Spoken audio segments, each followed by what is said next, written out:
Hello student, today we read examples of Fourier inverse transform in exercise 9.3 of chapter 9 Fourier transform in the book Special Function and Integral Transforms। 9.3 exercise के 2 examples हम last lecture में कर चुके हैं। आज हम third example से start करेंगे। देखो थर्ड एग्जाम्पल क्या दे रखा है, find the Fourier transform of f of x is equal to, क्या दे रखा है, Fourier transform f of x is equal to 1 when mod of x less than 1। इसका मतलब एक्स किसके बीच में लाई करता है, -1 to 1 के बीच में लाई करता है। 0 F of x greater than 1, इसका मतलब क्या हो गया, 1 से ग्रेटर के लिए और -1 से लेस के लिए। मॉडुलस खोलेंगे तभी तो यही आएगा।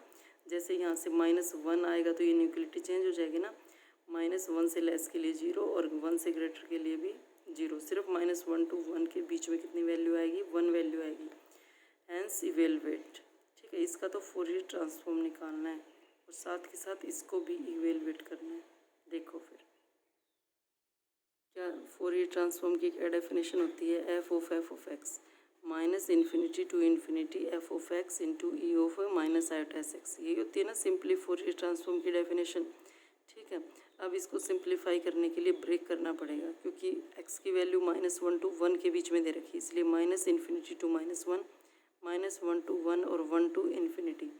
यहाँ पर भी एफ ऑफ एक्स 0 है, यहाँ पर भी एफ ऑफ एक्स 0 है। स्टेटमेंट में दे रखा है ना, सिर्फ -1 to 1 के बीच में एफ ऑफ एक्स की वैल्यू 1 है, तो रखो है -1 to 1 के बीच में एफ ऑफ एक्स की वैल्यू 1 क्या है, साथ में e की पावर -i/s ये आ गया। इसका इंटीग्रेशन सिंपली हो जाएगा, e की पावर -i/s एक्स के रिस्पेक्ट में, इसलिए -i/s आ गया।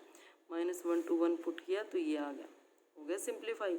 इसको हम क्या लिख सकते हैं, किसका फॉर्मूला है ये, ठीक है, s को तो बाहर निकाल लो, s को हटाने के बाद किसका फॉर्मूला है ये, ठीक है, लेकिन यहाँ पर 2 आयोटा आता है ना, साइन ऑफ s, e की पावर i/s माइनस e की power -i/s divide by 2 iota, तभी तो साइन s बनता है। इसलिए यहाँ पर 2 लाने के लिए 2 से मल्टीप्लाई, 2 से डिवाइड, s तो बाहर हो गया, ये रहा s बाहर हो गया, 2 से मल्टीप्लाई और जो 2 डिवाइड किया था वो किस में इंक्लूड हो गया, साइन ऑफ s में। और ये कब होता है, when s not equal to 0। और जैसे ही s इज इक्वल टू 0 हो जाएगा, यहाँ पर s इज इक्वल टू 0 तो डिवाइड बाई 0 नॉट डिफाइन हो गया ना, इसलिए s इज इक्वल टू अगर 0 हो जाएगा तो e की पावर 0 1 हो जाएगा, तो -1 to 1 इंटीग्रेशन कितना हो जाएगा, 1 का 2 हो जाएगा। तो यानी कि s नॉट इक्वल टू 0 के लिए तो ये वैल्यू, जैसे ही s इज इक्वल टू 0 रखते हैं तो रख के देखो s is equal to 0 value कितनी आती है, 2 आती है। यहाँ से 2 आंसर आ गए ना, s नॉट इक्वल टू 0 के लिए और s इज इक्वल टू 0 के लिए कितना हो गया, 2 हो गया। ठीक है, ये आ गया इसका फोरियर ट्रांसफॉर्म, हो गया क्लियर। अब देखो इसने क्या लिखा है यहाँ पर, इससे आगे क्यों सोल्व करना है, क्योंकि देखो स्टेटमेंट में क्या लिख रखा है, जो जैसा सॉल्यूशन आया था ना वैसे ही लिख रखा है ना, 0 to ∞ sine of x upon x, और 0 to ∞ कब आता है, जब हम इन्वर्जन फार्मूला यूज करते हैं तभी आता है ना। देखो फिर फोरियर ट्रांसफॉर्म निकाल दिया हमने फंक्शन का, अब इसका क्या निकालेंगे, using inversion formula, simply Fourier inverse formula. तो क्या हो जाएगा, f of x is equal to 1/2 pi, simply Fourier में 1/2 पाई लिखते हैं ना, साइन और कोसाइन में π/2 लिखते हैं।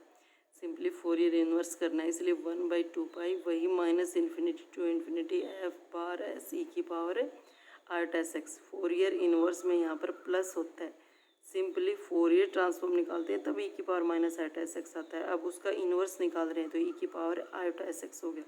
ठीक है, 1/2 पाई -∞ to +∞ एफ बार एस कितना है, ये आया हुआ, ये हो गया e की power i/x dx when s not equal to 0।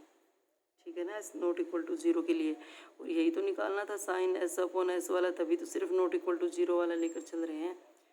ठीक है, ये हो गया। अब देखो इसकी वैल्यू निकालनी थी ना, 0 to ∞ करना है एक, तो एक साइन s अपॉन s करना है, तो इसको एक साइड रख लो, बाकी सारा दूसरी साइड दे जाओ। देखो एफ ऑफ एक्स की वैल्यू कितनी है, 1, 4 mode of x less than 1, और 0 का है 4 mode of x greater than 1। F of x की वैल्यू यही है ना, स्टेटमेंट में ये लिख रखी है। अब देखो ये 1/2 पाई है, 2 पाई को इधर ले जाओ इसके साथ में, ये ले आए 2 पाई को इधर, तो यही बच गया ना लेफ्ट हैंड साइड में, ये देखो यही बचा हुआ है।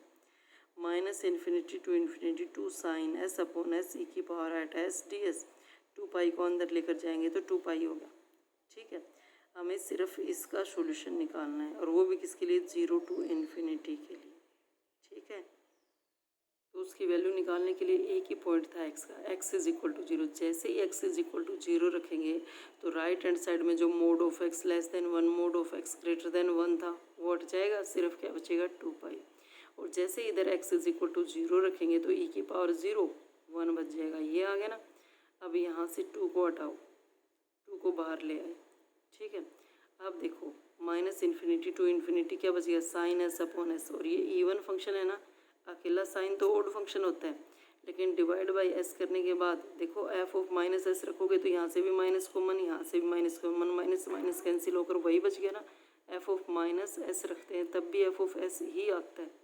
ठीक है, तो इवन फंक्शन में क्या लिखते हैं, 2 से मल्टीप्लाई और 0 टू इन्फिनिटी, यही हो जाता है ना। या माइनस इन्फिनिटी टू इन्फिनिटी अगर इवन फंक्शन दे रखा है तो 0 टू इन्फिनिटी और 2 से मल्टीप्लाई, एक 2 पहले से था, एक और आ गया 4। ठीक है, 4 को उधर ले जाओ, 0 to infinity sine s upon s is equal to π/2। और यही तो निकालना था, सिर्फ एस की जगह एक्स रख दो, क्या फ़र्क पड़ता है। ठीक है, हो जाएगा। ऐसे ही नेक्स्ट क्वेश्चन दे रखा है, देखो find the Fourier transform, simply Fourier transform निकालना है। निकाल दोगे सिंपली फोरियर ट्रांसफॉर्म, अभी तक किया है, लास्ट 2 एक्सरसाइज में एफ ऑफ एक्स ये दे दिया। ठीक है, फोरियर ट्रांसफॉर्म के लिए क्या होता है, minus infinity to plus infinity f of x into e की power minus at x d x.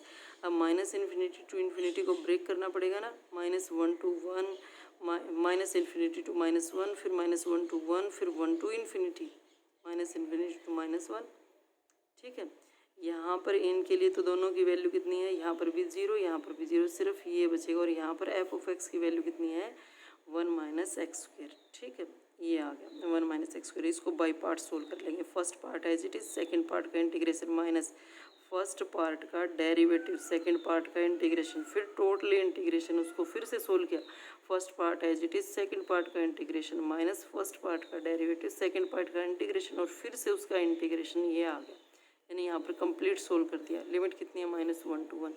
इसको पुट कर दो, जैसे ही लिमिट पुट करते हैं ये आता है। अब इसको सिंप्लीफाई कर लिया, सिंप्लीफाई करके ये आ गया। तो यहाँ पर देखो ई की power iota s plus e की power minus iota s divide by क्या होना चाहिए, 2 होना चाहिए ना, इसलिए 2 से मल्टीप्लाई, 2 से डिवाइड, मल्टीप्लाई किया तो यहाँ पर कितना आ गया 4, और 2 से डिवाइड होती है, ये किस में चेंज हो गया, कोस एस में। यहाँ पर भी क्या होना चाहिए, 2 से मल्टीप्लाई, 2 से मल्टीप्लाई, 2 से डिवाइड, जैसे ही 2 से यहाँ पर डिवाइड हो तो किस में चेंज हो गया, साइन एस में, और 2 से मल्टीप्लाई वाला 4 आ गया, ये आ गया। ठीक है, इसका सॉल्यूशन तो ये आ गया, लेकिन डिडक्शन क्या थी स्टेटमेंट में, क्या, 0 to infinity x cos x, यही आया हुआ हमारे पास। ठीक है, माइनस साइन एक्स यही है, और डिवाइड बाई एक्स क्यूब ये भी है। ठीक है, लेकिन साथ में कोस ऑफ x/2 नहीं है, यही है ना, कोस ऑफ x/2 नहीं है, वो भी लेकर आएंगे, फोरियर इनवर्स ट्रांसफॉर्म से आएगा। देखो स्टेटमेंट के जैसा आंसर आया हुआ है ना, सिर्फ माइनस बाहर निकालना है। तो देखो एफ ऑफ एक्स कितना होता है by definition, 1/2 pi minus infinity to plus infinity f bar s e of iota s x d s, यही होता है ना बाय डेफिनेशन फोरियर ट्रांसफॉर्म। तो एफ ऑफ एक्स की वैल्यू कितनी हो जाएगी, 1/2 pi minus infinity to plus infinity, कितनी हो जाएगी 4/s³। ये एफ बार एस की लिखो वैल्यू, ये लिख दी, इंटू ई की power iota s x d x. ठीक है, अब देखो ये एफ ऑफ एक्स है 1/2 पाई एज इट इज़, यानी इसको तो लेफ्ट हैंड साइड बना दिया और इसको राइट हैंड साइड बना दिया। ठीक है, अब देखो हमें कोस निकालना था ना स्टेटमेंट में, ये तो है ही, इसके साथ में कोस निकालना था, इसलिए इसको रियल और इमेजिनरी में डिवाइड कर लेते हैं। अगर कोस वाला निकालना है तो कोस वाला रख लेंगे, अगर साइन वाला निकालना है तो साइन वाला रख लेंगे। ठीक है, ई की पावर आइटा थीटा क्या होता है, cos theta plus iota sine theta, हो गया ये। लेकिन हमें सिर्फ रियल पार्ट रखना है, स्टेटमेंट में दे रखा है कोस वाला पार्ट रखना है, तो कोस वाला पार्ट तो रियल पार्ट है, ये आ गया real part. Right hand side में इमेजिनरी है ही नहीं, तो सिंपली रियल पार्ट ही रहेगा। अब देखो ये किस में चेंज हो गया, minus infinity to plus infinity, 4 नहीं चाहिए हमें, 4 को दूसरी साइड ले जाओ, जैसे यहाँ पर 4 लेकर आएंगे 2 से 2 कैंसिल आउट होकर π/2 बच गया। ठीक है, 1/s³ ये आ गया। अब ये देखो एस का इवन फंक्शन है या ओड फंक्शन है, ये एस का इवन फंक्शन है, इसलिए इंटीग्रल को हम क्या लिखेंगे 0 टू इन्फिनिटी। और जैसे 0 टू इन्फिनिटी करेंगे 2 से मल्टीप्लाई हो जाएगा, 2 से मल्टीप्लाई भी नहीं चाहिए हमें, इसको भी दूसरी साइड ले जाओ, पाई/4 हो जाएगा यहाँ पर। ठीक है, जो बच गया वो देखो, देखो ये बचा हुआ है ना अब हमारे पास, ये तो ठीक है, लेकिन यहाँ पर हमें क्या चाहिए स्टेटमेंट में। देखो स्टेटमेंट में क्या लिख रहा है x/2, x/2 चाहिए ना, dx यहाँ पर कितना है ds, तो हमें क्या चाहिए s/2। और s/2 के लिए x की जगह क्या रखेंगे 1/2, तभी आएगा ना, और तो x है ही नहीं इसलिए चेंज नहीं होगा कहीं पर, x की जगह क्या रखेंगे 1/2, तो s/2 ds हो जाएगा। x की जगह क्या रखेंगे 1/2 रख दो, राइट हैंड साइड में भी रख दो 1/2, सिंप्लीफाई होकर ये आ गया, ये इसका सॉल्यूशन हो गया।